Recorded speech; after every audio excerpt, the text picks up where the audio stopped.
con nosotros a través de WhatsApp, más 569-3483-0895.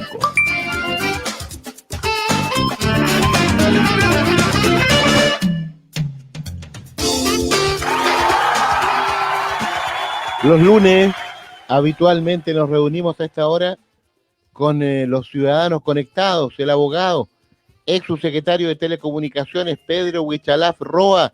¿Cómo te va, Pedro? Muy buenos días. Muy buenos días, Pablo. Muy buenos días, Mauricio.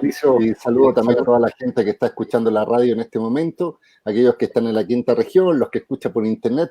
Y como todos los días lunes, también incorporamos dentro de este segmento todo lo relacionado con nuevas tecnologías, con todo este tema de internet y, bueno, cosas que están pasando y que podemos comentar para que la gente esté debidamente informada. Oiga, así es, incorporamos muchos temas de una área que también es especialidad suya, Pedro. Tú tienes ahí una labor académica también en una universidad respecto de la ciberseguridad. Y en los últimos días se ha dado a conocer un caso bien preocupante que afecta a una cadena grande del retail, Cencosud, con un hackeo que tendría similitudes con el caso del Banco Estado. Te lo consulto, Pedro, porque estas son tremendas entidades comerciales y donde hay muchas personas que tienen ahí su tarjeta, sus posibilidades de crédito, en fin. ¿Qué tan grave es lo que ha pasado allí con Cencosud, Pedro Huichalaf? Sí, Mauricio, mira, lo que pasa es que el fin de semana salió una noticia o a través, se empezó a comunicar a través de los medios de informáticos, de gente que está especializada en el área, respecto a que Cencosud, que está presente tanto en Chile como en Argentina, los locales estaban empezando a tener un comportamiento irregular, en el sentido de que las personas que estaban trabajando en las tiendas físicas, cada vez que, por ejemplo, empezaban a salir desde la emisión de boletas unos documentos que eran bastante extraños, que tenían una información bien extraña, con números, con signos, y que decía esa boleta de que el sistema estaba siendo hackeado y por tanto si necesitaban, y que todos los archivos, mejor dicho, estaban bloqueados y si necesitaban acceder a la información tenían que comunicarse y pagar un rescate, digámoslo así.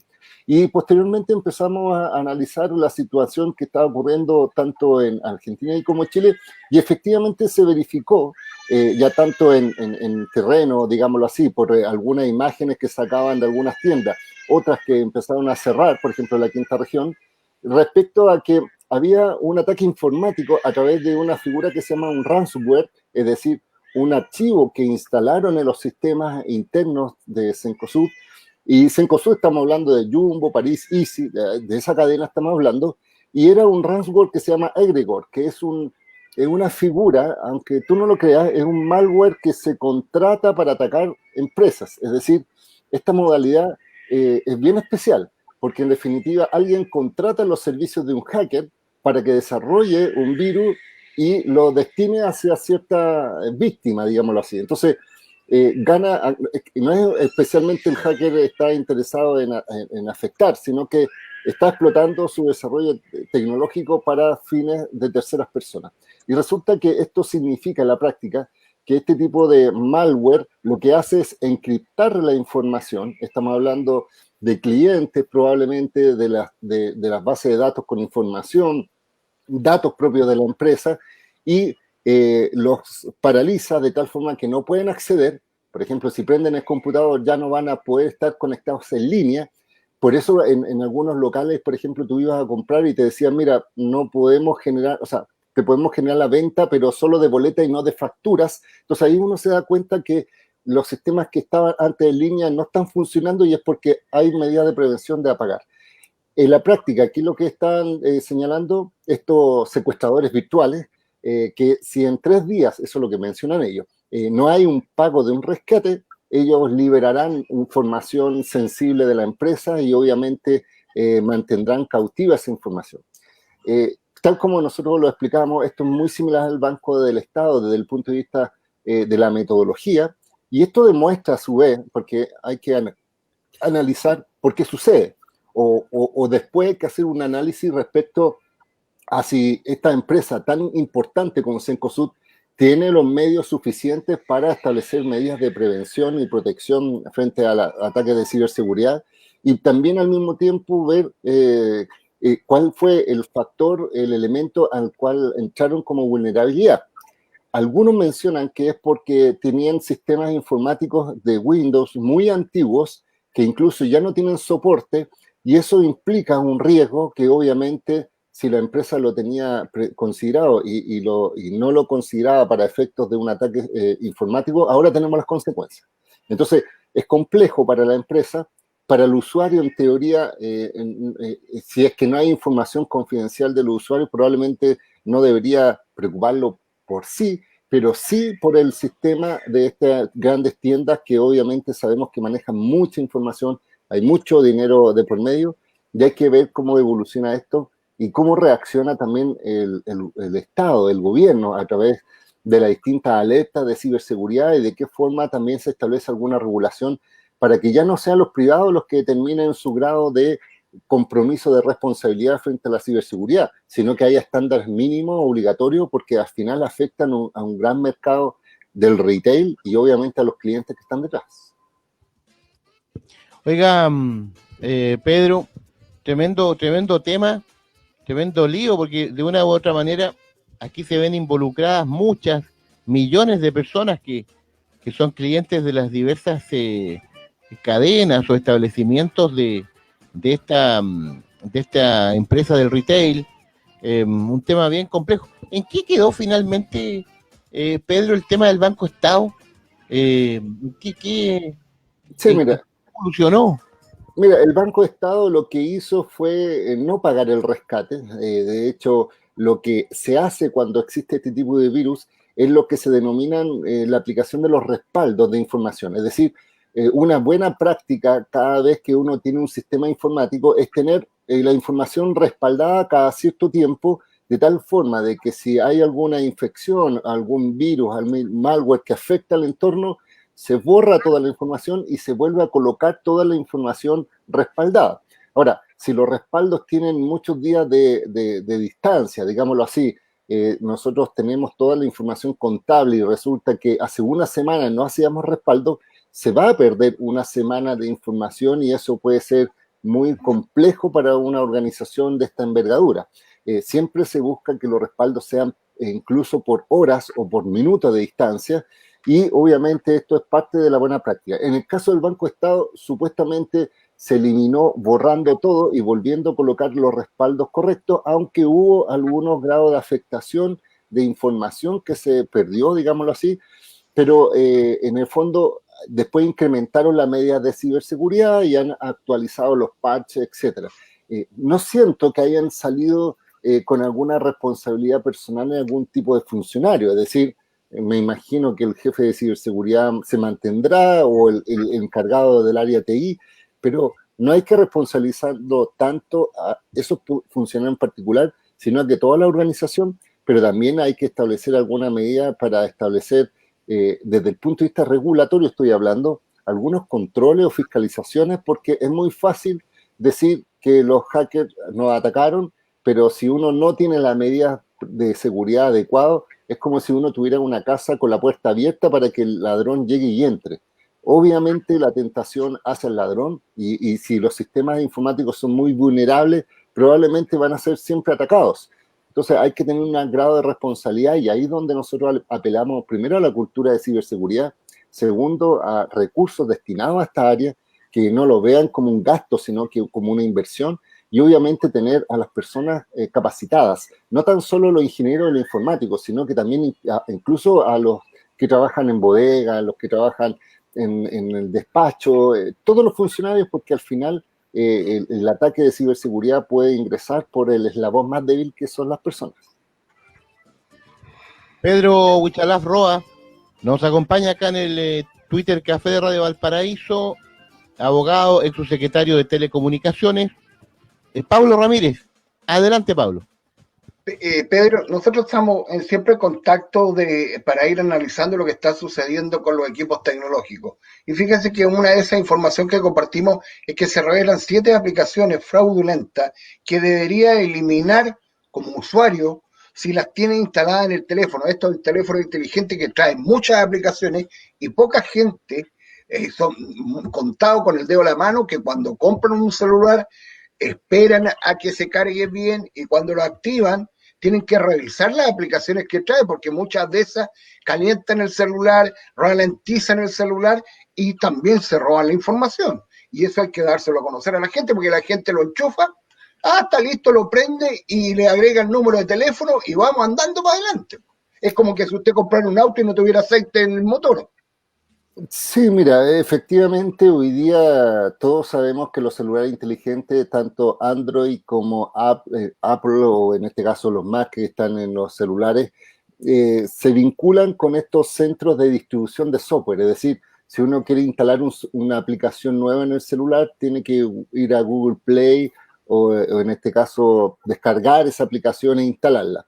Lo que dice esa noticia es que existen muchos, o sea, de hecho, uno de los grandes problemas que tienen estos repositorios como Google Play es que hay un examen de revisión de las aplicaciones que un desarrollador instala, pero es un análisis muy superficial y muchas veces se meten programas que tienen una doble función. Es decir, uno puede decir, voy a descargar una aplicación o esta aplicación está hecha para mejorar la imagen de una foto, por ejemplo, y por detrás ese programa, además de mejorar la imagen de una foto, te pide permiso de acceso a la información, por ejemplo, a tus carpetas, tus archivos, y muchas veces roba información, ya sea de las imágenes, por ejemplo, de los videos, o establece otro tipo de contacto, de permisos, como por ejemplo la ubicación GPS del celular o de los sitios que tú accedes. Entonces, al final, bajo una fachada de una aplicación que es buena, digámoslo así, incluso gratuita, porque generalmente esto pasa en las aplicaciones gratuitas, se esconden muchas, en este caso, desarrollo de lenguaje de programación que roba información o coloca publicidad. ¿Cuántas veces hay muchas personas de repente están navegando en el teléfono y ven, aparece una publicidad contextual, así como les tapa la pantalla, y uno lo cierra y al rato después vuelve a aparecer otra? Generalmente ocurre por ese tipo de medidas. Entonces, este anuncio que permanentemente ocurre es que Google Play analiza las aplicaciones ya más en detalle y detecta que muchas de estas aplicaciones muy populares probablemente traen consigo acciones que van en contra de las políticas del uso de este sistema de repositorio. Es decir, atentan contra la privacidad o colocan publicidad sin autorización o roban datos y comercializan nuestros datos personales. Entonces, la primera recomendación es siempre tener mucho cuidado de las aplicaciones que uno descarga desde internet, sobre todo para el celular, y aunque sean aplicaciones oficiales de Google Play, también verificar un poco la cantidad de personas que lo han descargado, los comentarios. Uno puede analizar también quién es el desarrollador, es decir, si es una empresa conocida o es una empresa probablemente desconocida. Entonces, mi recomendación es no bajar cualquier programa, no instalar cualquier cosa que aparece, porque al final puede que sea gratuito, puede que tenga una utilidad instantánea, pero por detrás hay robo de información, hay publicidad contextual y finalmente hacen que nuestro teléfono sea mucho más lento porque se empieza a conectar a internet permanentemente, es decir, nos consume mucho en nuestro plan de datos,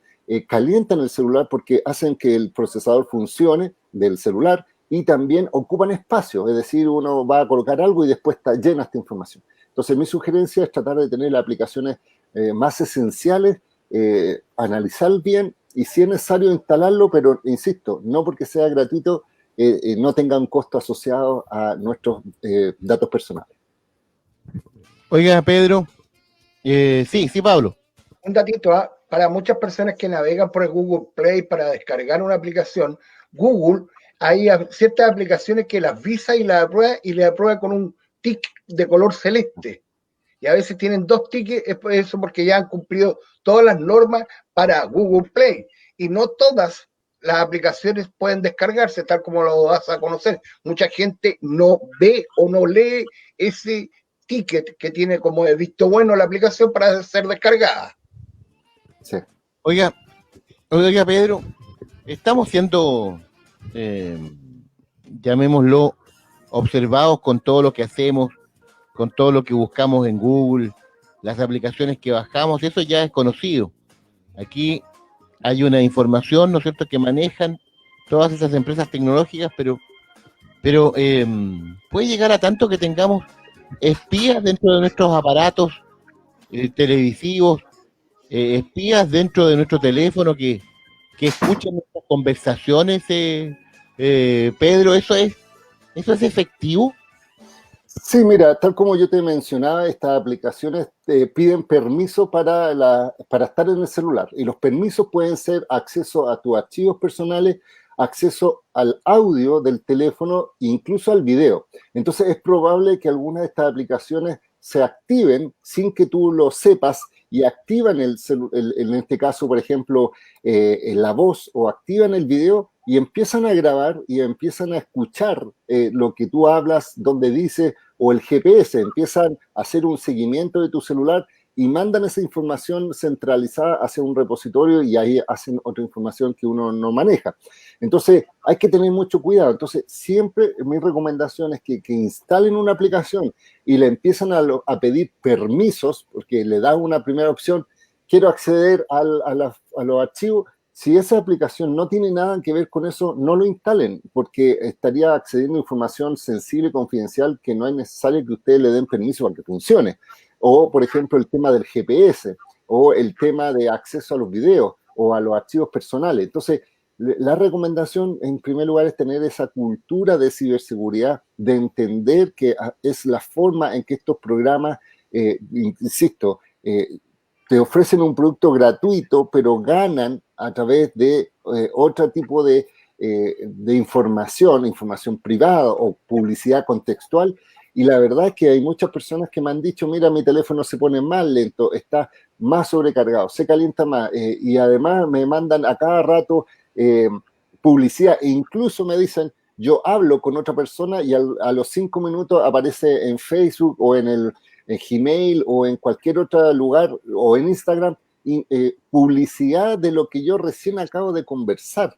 Y probablemente tiene mucha relación algunos tipos de programas que escuchan palabras clave y colocan información. Pero esto también se relaciona cada vez que uno googlea alguna palabra o visita un sitio, por ejemplo, AliExpress, que es un mercado internacional, busca un producto, el algoritmo detecta que esos son tus gustos y empieza a llenarte con información y en este caso publicidad personalizada. Así que hay que ojo a tener eso, recordarlo, y obviamente tener mucho cuidado, y tal como dice Pablo, instalar aplicaciones que tengan doble validación desde el punto de vista de que se sabe el origen, que hay mayor control, y no instalar cualquier aplicación aunque diga que es gratuita. Correcto, Pedro, qué valiosos consejos en estos tiempos de tanta tecnología.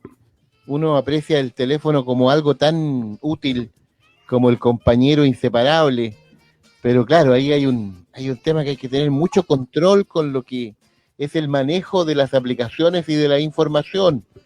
Pedro Huichalaf Roa, abogado, es su secretario de Telecomunicaciones. Pedro, un gran abrazo, cuídese mucho, estamos en contacto, reitere su Twitter ahí para que también los amigos lo puedan saludar ahí. Pedro Huichalaf, gracias, Pedro. Sí, por supuesto, en Twitter, Facebook e Instagram es @Huichalaf y www.huichalaf.cl, ahí estamos en contacto. Así que muchas gracias por la invitación, nos encontramos probablemente el próximo lunes, y como siempre, cualquier duda, consulta, sugerencia, infórmense, aprendan. No hay edad para el aprendizaje, menos para el uso de las tecnologías, y obviamente lo que queremos es que sea algo que mejore la calidad de vida y no que cause mayores problemas. Hasta pronto, Pedro. Un abrazo. Cuídese mucho. Nosotros ya nos vamos. Pablo Ramírez, nos reencontramos mañana. Que esté muy bien, ¿eh? Sí, ojo con el celular, siempre te sapea. Siempre se sabe. Así es. Los televisores inteligentes también. Un saludo para Fernando Feña Quiroga, Camilo González en la sala de control. Gracias. Usted sigue en sintonía de Radio Valparaíso. Ya vienen las noticias de la hora con Roberto Tapia, también luego Telmo Aguilar con Dimensión Latinoamericana, y a las 13 horas Frecuencia Informativa Central con el periodista, nuestro querido colega Marcos Sepúlveda.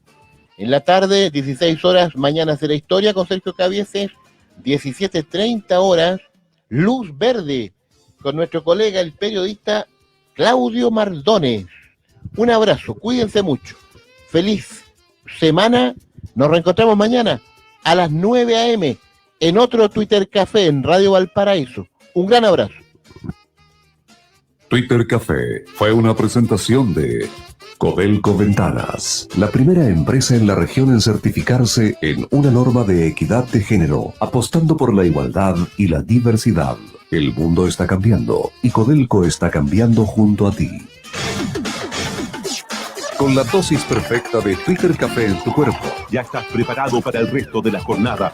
No lo olvides, Nos volvemos a reunir de lunes a sábado desde las 9 de la mañana en Twitter Café, solo por Radio Valparaíso. la banda sonora de tu región.